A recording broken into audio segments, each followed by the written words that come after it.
Selamat datang Sobat Movie. Semoga pengunjung channel ini diberi umur panjang dan murah rezeki. Kali ini, Ani akan membahas film berjudul Lost Girl yang dirilis pada tahun 2020. Film yang berdasarkan kisah nyata dan masih menjadi misteri hingga saat ini, berkisah tentang perjuangan seorang ibu mencari anaknya yang hilang secara misterius.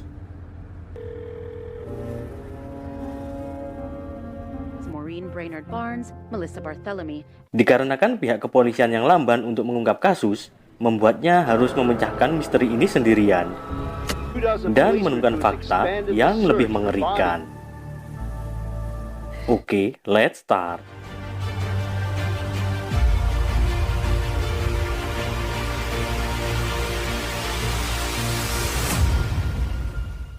Berawal di kota New York pada tahun 2010, seorang single parent bernama Mary mempunyai 3 orang putri.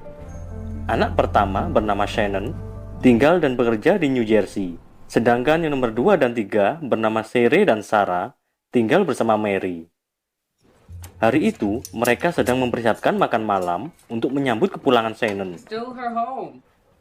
Namun hingga larut malam Shannon tidak muncul, juga tidak dapat dihubungi.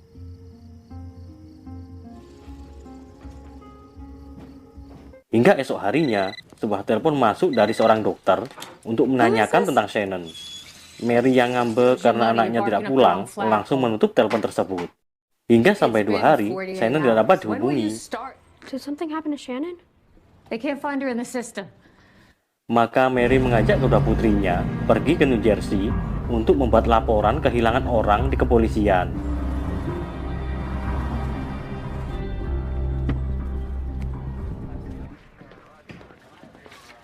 Diteruskan ke kantor telekomunikasi untuk meminta rekaman dan catatan terakhir dari nomor telepon milik Shannon. Malamnya, Mary mendatangi pacar Shannon bernama Alec.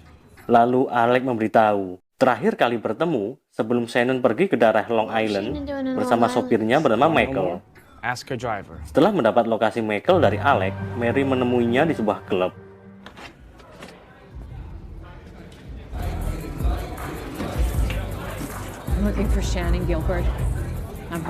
Dan Michael menjelaskan bahwa saat itu dirinya mengantar Shannon karena dipoking seorang pria di daerah Long Island, tepatnya perumahan Pantai Oa. Setelah beberapa saat, Shannon keluar dari rumah pria hidung belang tersebut dengan histeris sambil menjerit-jerit berlarian di jalanan. Kemudian saat Michael mencoba untuk membawanya pulang, Shannon menolak dan Michael pun meninggalkannya sendirian di daerah tersebut. Mary pun akhirnya tersadar bahwa selama ini uang yang dikirim oleh Shannon adalah hasil dari menjual diri. Esok paginya, Mary pergi kantor polisi di daerah Long Island untuk kembali membuat laporan kehilangan orang, serta menunjukkan catatan bahwa sekitar pukul 4 pagi, Shannon menghubungi kepolisian. Dikuatkan dengan rekaman suara Shannon yang tengah meminta bantuan. Lalu seorang polisi bernama Jimmy membuka arsip bahwa memang benar saat itu pihak kepolisian mendatangi Pantai Oa setelahnya. Namun yang ditemukan hanyalah sebuah jaket milik Shannon tergeletak di pinggir jalan. Jimmy pun menyepelekan Mary dengan mengatakan kemungkinan Shannon adalah pemakai narkoba yang sedang kabur. Hingga beberapa hari kemudian, sebuah mobil polisi K9 sedang menepi di daerah Long Island karena anjingnya kebelet pipis. Saat sedang pipis sambil berdiri, si Doggy menangkap bau busuk dari mayat dan menggonggonglah dia tanpa henti. Akhirnya pencarian dilakukan dengan hasil menemukan 4 mayat yang sudah menjadi kerangka terbungkus karung goni dengan posisi terpencar. Kemudian, seorang komisaris polisi bernama Richard mengatakan di hadapan media bahwa penemuan ini menjadi sebuah anomali yang tidak bisa dijelaskan. Mary yang mengetahui ada penemuan mayat melalui berita televisi, lalu kembali pergi ke daerah Long Island untuk mendapat informasi lebih detail dari Richard. Juga memberitahu orang-orang yang ada keterkaitan dengan menghilangnya Shannon.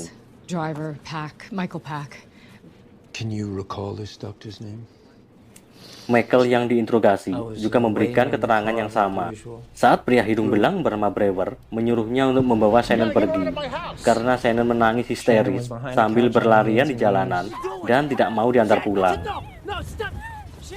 So then I said, I'm trying to help you. He must have done something to spook her. Setelah beberapa hari, keempat mayat yang sudah menjadi tulang belulang teridentifikasi kesemuanya adalah wanita pelacur yang dibunuh sejak tahun 2007 dan Shannon masih belum ditemukan. Sedangkan pihak polisi membebaskan Brewer karena tidak cukup bukti atas kasus menghilangnya Shannon. Di medsos, Mary diundang untuk doa bersama pada hari Minggu oleh keluarga maupun kerabat dari keempat korban yang sudah ditemukan, dan mereka janjian untuk berkumpul di sebuah rumah makan serta memperkenalkan diri masing-masing. Lalu Mary berpendapat bahwa sejak awal pihak kepolisian memang tidak ada niatan untuk mencari korban.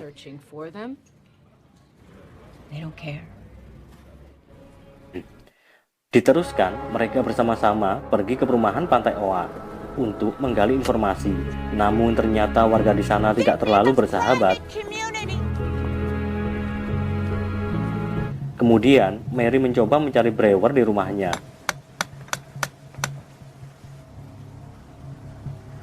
Bersamaan Richard datang dan menyuruh mereka untuk pergi karena bisa ditahan atas tuduhan memasuki perumahan pribadi tanpa izin.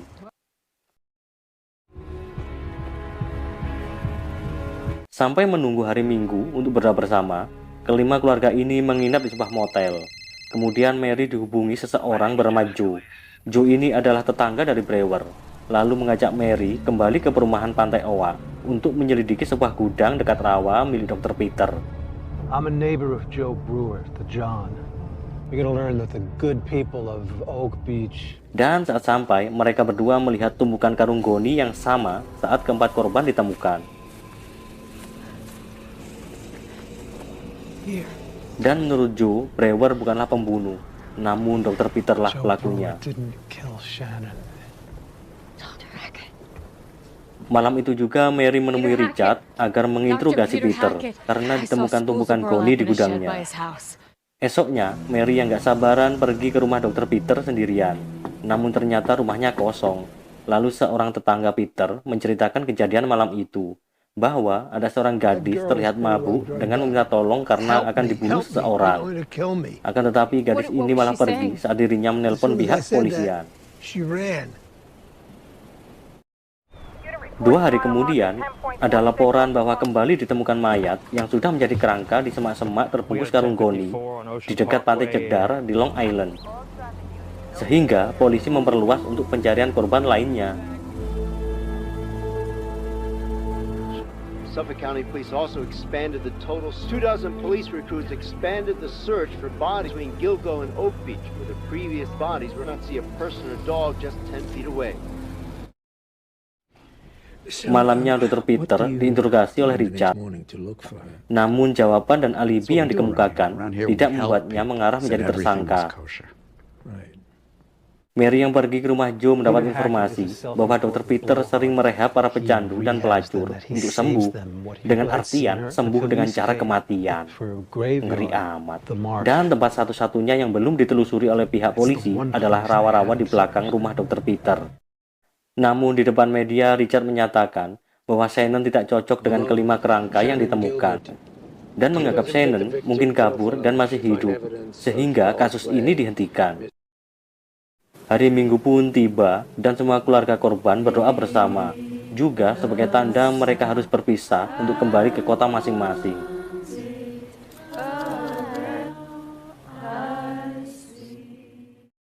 Satu tahun telah berlalu, dan polisi kembali menemukan 12 kerangka mayat, namun Shannon bukan salah satunya. Suatu ketika tiba-tiba Joe mengabari bahwa Dr. Peter akan pindah dan menjual rumahnya. Sehingga Mary kembali ke Pantai Oa untuk mendapat informasi dari Dr. Peter. Akan tetapi Dr. Peter malah memarahinya karena Mary telah merusak nama baiknya dengan menuduh dirinya di balik pembunuhan berantai ini.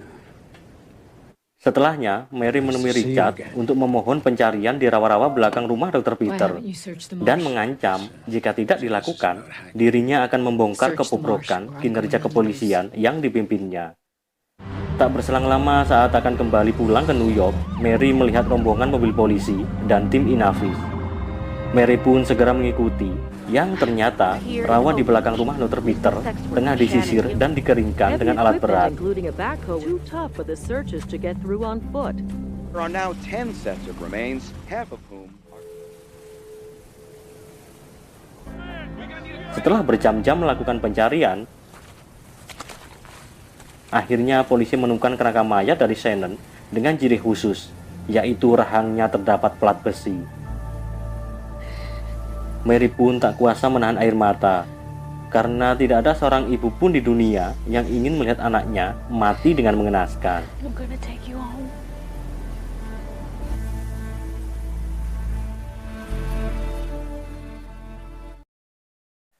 Review akhir, otopsi yang dilakukan secara independen pada mayat Shannon berbeda dengan hasil otopsi dari tim Inavis kepolisian, yang mana polisi menyatakan korban meninggal karena cuaca, sedangkan tim independen menyatakan Shannon mendapat kekerasan secara konsisten dan mati akibat pencekikan serta tidak ada bukti penggunaan narkoba pada tubuhnya. Korban yang berjumlah hingga 16 orang dibunuh oleh pembunuh berantai di Long Island, dan si tukang jagal spesialis pelacur masih bebas berkeliaran di luar sana. This is why we're here. Justice is done for Roger, and she won't be forgotten. Pada tahun 2016, Mary tutup usia, sedang Sarah mengalami psikiosis alias gangguan jiwa, sedangkan Sarah menjadi advokat untuk Shannon dan terus berjuang untuk keadilan. Film ini didedikasikan untuk mengenang para korban pembunuhan di Long Island, juga sebuah rasa terima kasih terhadap produser David Kennedy atas semangatnya sehingga membawa kisah ini ke layar lebar.